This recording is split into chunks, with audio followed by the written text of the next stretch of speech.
the results not too far away. At the same time, we need to build a strategic trade and policy framework that promotes growth with equity, greater opportunity for gainful employment, contributes to sound macroeconomic framework, poverty eradication, environmental protection, investment in human resources, promotion of private sector as engine of growth, and a focus on small and medium enterprises, and I would say particularly on agriculture and industrial sectors.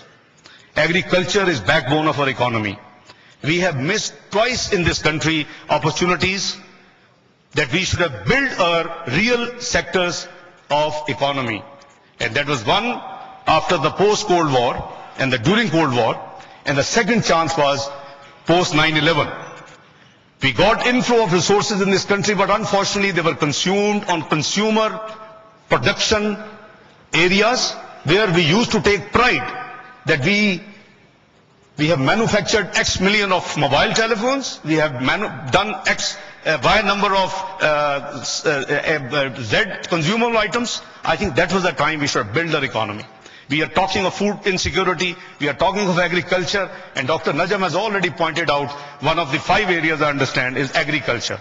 This is your future, and this would provide you the food security. So I honestly believe that these are the areas where we should be focusing. We are also very fortunate to have a young population, and that has been talked about here.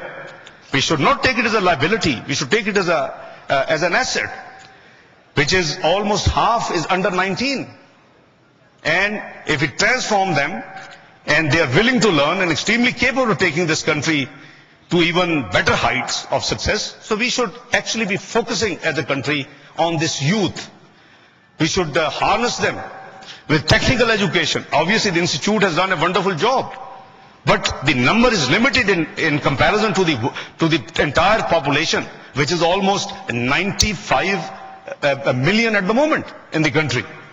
So if thousands of students are here, are groomed, they are actually, I would not call them, semi-skilled or skilled. They're much higher. They're professionals. So you can't just, compete ICAP with the other. So we have to part with technical education to these 95 million, students, 95 million youth in this country, in order to convert this youth into an asset.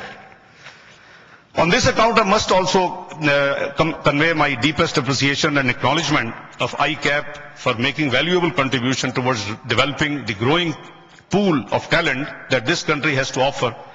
ICAP commitment to upholding highest educational and professional standards is indeed praiseworthy. At the same time, I also urge the institute management to keep it up and bring continuous improvements to achieve yet higher quality standards to serve the ever-growing needs of the society of Pakistan and abroad.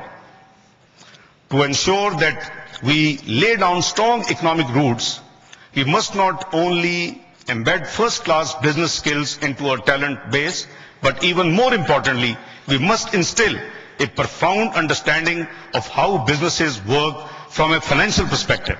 And I think their institute job has been a wonderful one, and the contribution is marvelous.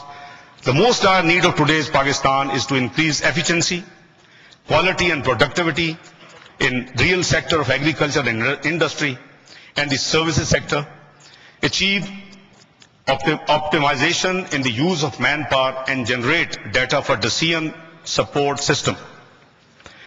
The few items which were touched upon by my worthy colleagues in this session and the earlier session of the last 10-15 minutes, I think they were very interesting.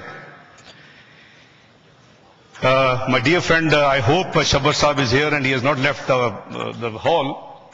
He just, I think he was too simplistic in his approach. When you say कि 1952 आए और 800 इधर खर्च हो गए 300, मुझे हम सबको पता है. Those figures are published.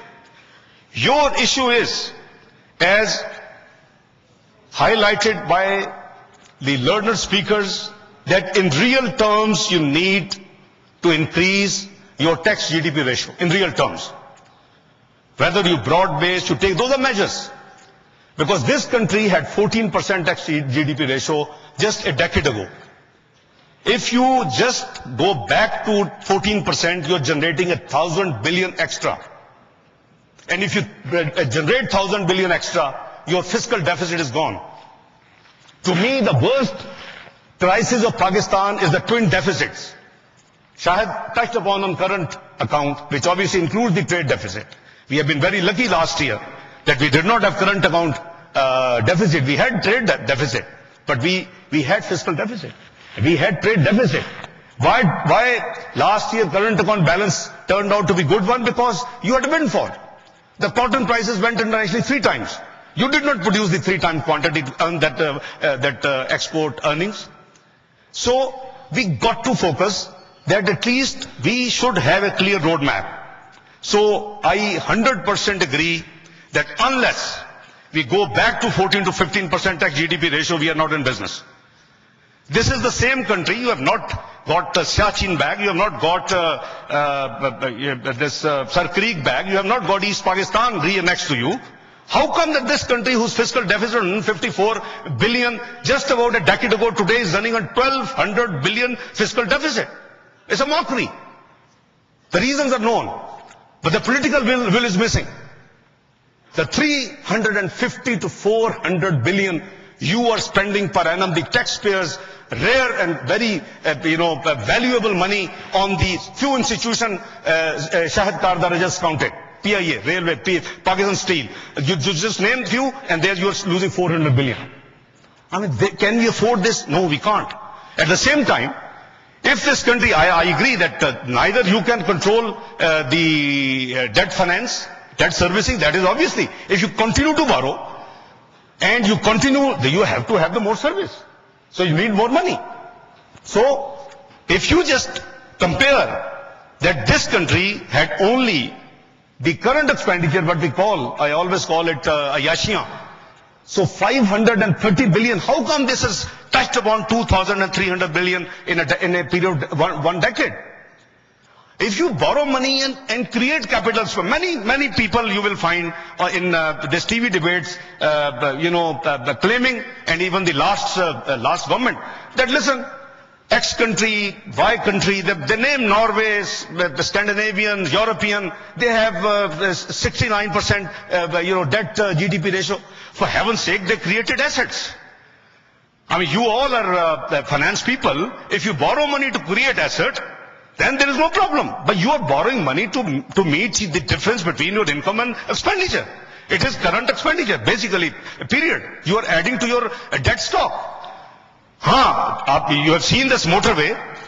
There were many critics, including late Ghulam Izzat Khan and other people, when we constructed the motorway.